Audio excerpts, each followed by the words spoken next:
여러분 반갑습니다. 여러분의 반도체 오빠 천혜자입니다. 이제 또 하루가 시작됩니다. 화요일 공개 6시 6시 종이 울리지 않나요? 땡땡땡 하고 울리지 않는가 모르겠습니다. 햇볕이 내리쬐고 있고 날도 덥고 그렇습니다. 벌써부터. 하여튼 오늘 하루도 좋은 일 가득하길 진심으로 기원합니다.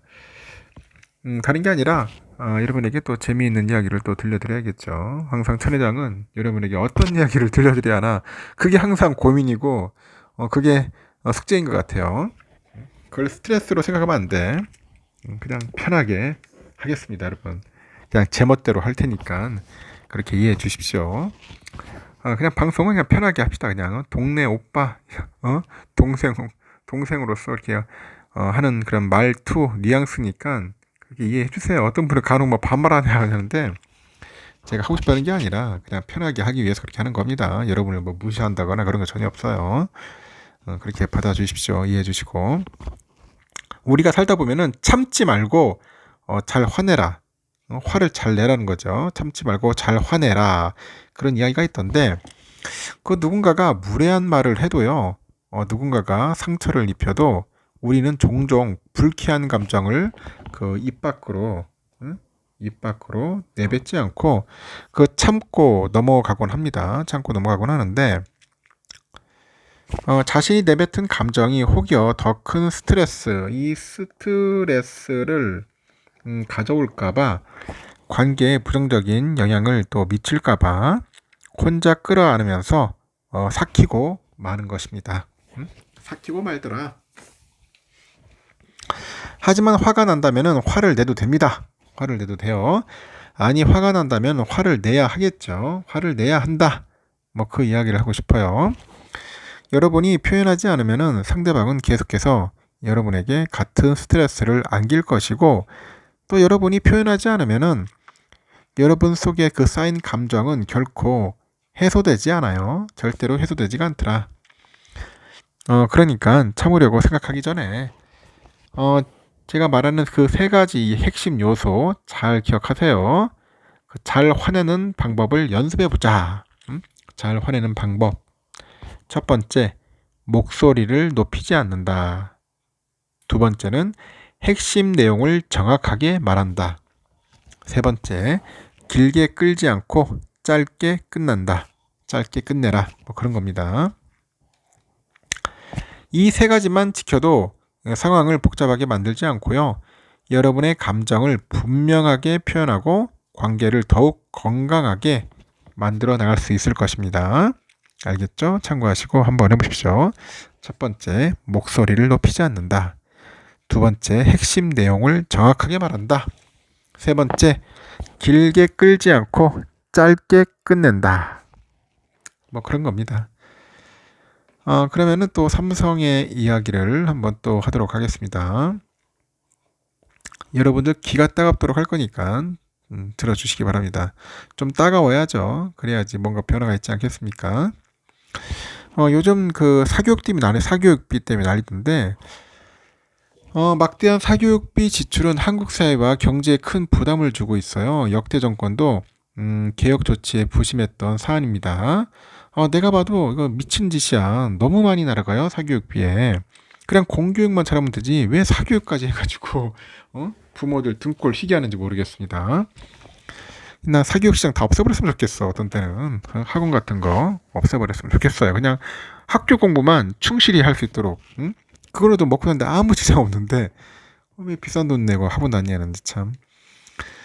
세계 최저 수준으로 추락한 그 저출산 추세를 더욱 부추길 뿐 아니라 이 가처분 소득을 감소시켜가지고 국민 노후 대비까지 위협하고 있기 때문이겠죠. 실제로 사교육비는 자녀에 대한 그 투자의 성격으로 인식이 돼가지고 다른 지출을 졸라매게 되죠. 코로나 이후 한국 경제 회복세를 이끌어온 내수 소비도 현재 위축시키고 있습니다. 그러다 보니까 매일경제가 그 통계청 자료를 분석을 했는가 봐요. 전국 초중고 사교육비 총액은 지난해 26조 원을 기록을 해가지고 1년 전보다 10.8% 상승을 했어요. 21년 종전 최고 기록 23조 4천억을 갈아치웠어. 2년 연속 사상 최대치 기록을 했고, 특히 사교육비 증가율은 물가 상승률의 2배에 달하는 등 서민 생계를 위협할 정도로 지나치게 많이 올랐습니다. 지난해 소비자 물가 상승률이 5.1%, 98년 외환위기 이후 24년 만에 가장 컸는데, 사교육비 증가율은 이보다 2배가 더 높았습니다. 이렇게 사교육 참여율은 78.3%로 전년 대비 2.8%포인트 늘어가지고 초중고생 10명 중 8명이 사교육을 받고 있는 것으로 나타났어요. 1인당 그 월 평균 사교육비가 전체 학생 기준 2021년 36만 7천 원에서 지난해 41만으로 11.8% 늘은 거죠. 이 더 큰 문제는 막대한 학원비가 국민 경제에서 생산성을 높이는 분야로 흘러가지 못하고 가계경제 활동이 위축되고 있다는 거예요. 고용노동부에 따르니까 상용 근로자 1명 이상 둔 그 업체에서 일하는 그 근로자 임금은 월 평균 386만 9천 원인데 직장인들이 자녀 한 명당 평균 월급 11.6%를 쓰고 있는 거예요.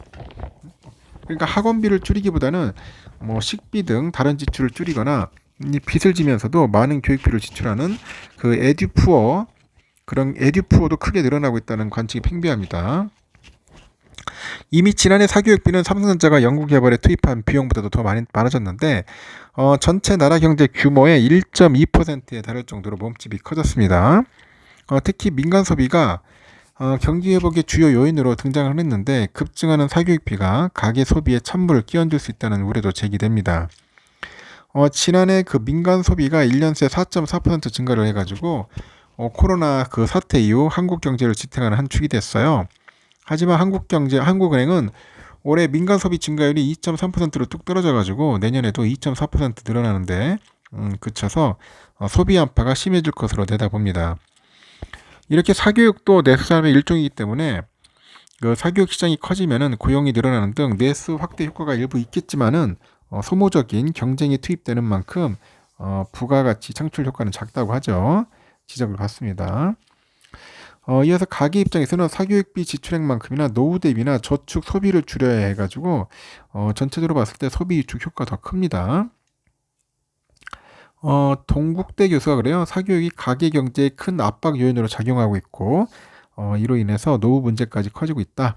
사교육비 부담을 줄이기 위해서 한국 교육 전체에 대한 구조적인 개혁이 필요하다고 합니다. 그래서 KDI 원장도 과도한 사교육비 지출 원인을 경직적인 그런 노동시장에서 찾아야 한다고 지적을 하는데 일단 원장은 우리나라는 업무 능력에 따른 급여 차이가 적고 이직이 덜 활발하다 보니까 학벌이 직장에 미치는 영향이 유독 크다. 노동시장을 유연화해가지고 학벌과 직장 간 연결고리를 줄이고 업무 능력에 따른 성과평가 체계를 마련하는 게 사교육비 문제를 근본적으로 해결하는 방법이라고 설명합니다. 한편 또 국가미래연구원 원장이 이날 페이스북에서 지난 2020학년도 수능 국어 문제를 그 킬러 문항이 예를 들면서 어안이 벙벙하고 화가 치밀어 올랐다 이렇게 언급을 합니다. 그 김 원장이 지적한 문제는 자기자본과 위험 가중 자산, 바젤 협약 등 그런 전문적인 경제 용어가 복잡하게 등장을 해가지고 언뜻 봐서는 국어 문제로 보이지 않는 킬러 문항이었어요. 그래서 김 원장은 그 사설학원의 일타 강사들 도움 없이 이런 고난도 수준의 문제를 풀 수 있는 거기성이 있을까라면서 윤 대통령의 발언은 이런 어처구니 없는 현실을 개선하라는 취지라고 언급을 하는 것 같아요.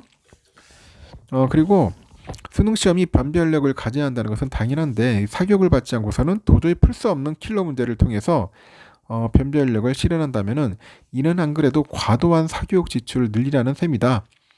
교과서 등 공교육에만 충실해도 충분히 풀 수 있는 문제를 출제하고 한편으로 교사 재교육 등을 통해서 공교육의 질을 높여야 한다 이렇게 지적을 하는 것 같아요. 공교육 질을 높이기 위한 실탄인 교육부 예산은 올해 100조 원을 넘어서면서 비교적 넉넉하다. 교육계획을 위한 예산 자체는 충분하다면서 적재적소에 쓰이지 못하는 점이 문제다. 그렇게 또 비판도 하는 것 같습니다. 그러다 보니까 삼성의 R&D보다 더 썼다는 거죠. 사교육비.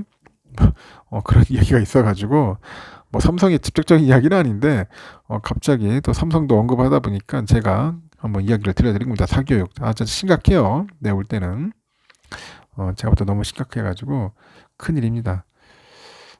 그리고 이 반도체 쪽에 또 보니까 그 재밌는 이야기들이 또 있는데, 그 삼성전자가 D램 설계, 그 자동화랑 소재 개발, 이 파운드리 수율 개선 등 반도체 사업 전 과정에 AI 기술을 적용하는 방향을 추진하고 있어요. 이 AI를 적극 활용해가지고 사업 생산성을 높이고 제품의 성능을 이제 끌어올리기 위해서겠죠.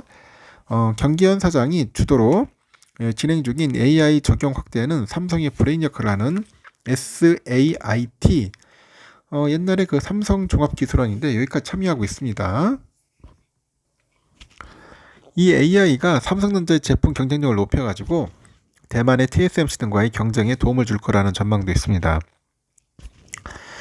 산학계에 따르면 삼성전자 DS 부분은 AI하고 빅데이터 분석을 칩 설계랑 소재 선택, 양산, 패키징 등 이 반도체 산업 A부터 Z까지 전 영역에 활용하는 방안을 추진하는데, 예를 들어서 삼성의 그 핵심 제품인 D램하고 낸드 플래시 등을 담당하는 이 메모리 사업부는 불필요한 그 웨이퍼 손실 원인 분석, 회로 기본 설계 자동화, 제조 데이터베이스 구축, AI 기반의 소프트웨어 최적화, 그리고 D램 불량 분석 등의 AI를 적용할 계획이라고 합니다. 이를 위해서 삼성은 AI를 반도체 공정에 접목할 수 있는 유명 대학이나 빅테크 출신 그 전문가 채용에 주력을 하고 있다고 하네요. 이렇게 고객사로부터 주문을 받아가지고 칩을 생산하는 삼성전자 이 파운드리 사업부는 대만 TSMC 추격을 위해서 최우선 해결 과제죠. 이 수율 향상에 AI를 활용할 계획이라고 하죠. 최첨단 공정을 그 운영하는 과정에서 쌓인 빅데이터를 집중 분석을 해가지고 제품 수율에 영향을 미치는 요소를 찾아내서요, 이를 개선해가지고 수율을 끌어올린다는 게 목표입니다. 삼성의 미래 기술을 연구하는 SAIT도 AI를 통해서 반도체 경쟁력 강화에 발벗고 나서고 있는데, 중점 개발 포인트가 AI를 기반으로 한 반도체 개발 자동화, 반도체 데이터 학습에 최적화된 알고리즘 개발, 그리고 디바이스 솔루션 부분의 사업부 소속의 엔지니어가 활용 가능한 그 소프트웨어 개발하고, 이 반도체 소재의 물리적인 성격 분석, 그리고 AI를 활용한 소재 개발, 이런 게 있어요. 이렇게 삼성전자가 반도체 사업에 AI를 적극 활용하기로 한 거는 공정의 미세화를 통해서 칩 성능 향상의 한계를 느끼고 있기 때문이라고 합니다. 파운드리 공정의 경우에는 현재 선폭이 한 2에서 3나노 된 것 같아요. 3나노미터의 그 수준까지 좁혀졌는데, 이에 따른 트랜지스터 그 간의 그 간섭이 심화되면서 이 전류 누설 등에 대한 우려가 커지고 있어요. 이 반도체 기업은 초미세 공정의 한계를 소재나 이 장비 개선 등으로 이제 극복하려고 하고 있는데, 여기에 AI가 활용되고 있는 거죠. 이 반도체 업계 관계자도 AI를 활용하면은 인간이 파악할 수 없는 그런 불량의 원인을 밝혀내거나 장비의 효율적인 활용법 등을 찾아낼 수가 있다고 하죠. TS 부분장을 맡은 경기현 삼성전자 사장도 올 들어서 지속적으로 AI 활용에 그런 중요성을 강조하고 있어요. 최근에 SNS를 통해서 AI를 제대로 사용하는 곳과 그렇지 못한 곳의 격차가 매우 크게 증폭될 것 같다. AI에서 뒤떨어지면 경쟁하기 어려운 세상이 코앞에 있다고 밝히기도 합니다. 이렇게 삼성전자의 경쟁사들도 AI 활용도를 높여서 이 기술력을 키우는 데 주력하고 있고, TSMC는 미국의 AI 반도체 전문 기업 엔비디아랑 손잡아가지고 핵심 공정인 리소그래피, 이 리소그래피에서 AI를 활용해가지고 작업 시간을 줄이고 전력 소비량을 낮추는 기술을 개발을 했다고 하네요. 참고하시면 될 것 같습니다. 하여튼 그래요. 지금 경기현 사장이 그래요. 미래 기술을 혼자 만들어갈 수 없다고 이제 협력의 중요성을 강조를 하는데, 19일날 보니까 그 자신의 SNS에 혁신은 혼자 하는 게 아니다, 이 같은 내용의 게시물을 게재했고, 최근에 이스라엘의 텔아이브, 독일의 미넨, 그리고 슈투르가르트, 스위스 제네바, 네덜란드 암스테르담, 참 발음도 힘드네. 암스테르담 등 이 5개 도시 출장을 다니면서 그 스타트업과 고객사, 협력회사들을 만났다고 설명을 합니다. 그러면서 경사장은 많은 혁신 기업들과 장기적인 관점으로 다양한 협력을 통해서 미래를 준비해야 한다. 고객이 고민하는 것을 어떻게 같이 풀 것인가? 고객과 함께 토탈 솔루션을 만들어야 한다. 이렇게 강조를 해요. 미래 기술을 혼자 만들 수는 없다면서 한 발 더 앞서서 많이 주고 더 많이 받는 협력을 통해서 기술에서 앞설 수 있다고 하죠. 이어서 다양한 그 주체들과 함께 장기적인 관점의 혁신과 파트너십을 통해서 미래를 그려나가야 한다. 그런 이야기를 합니다.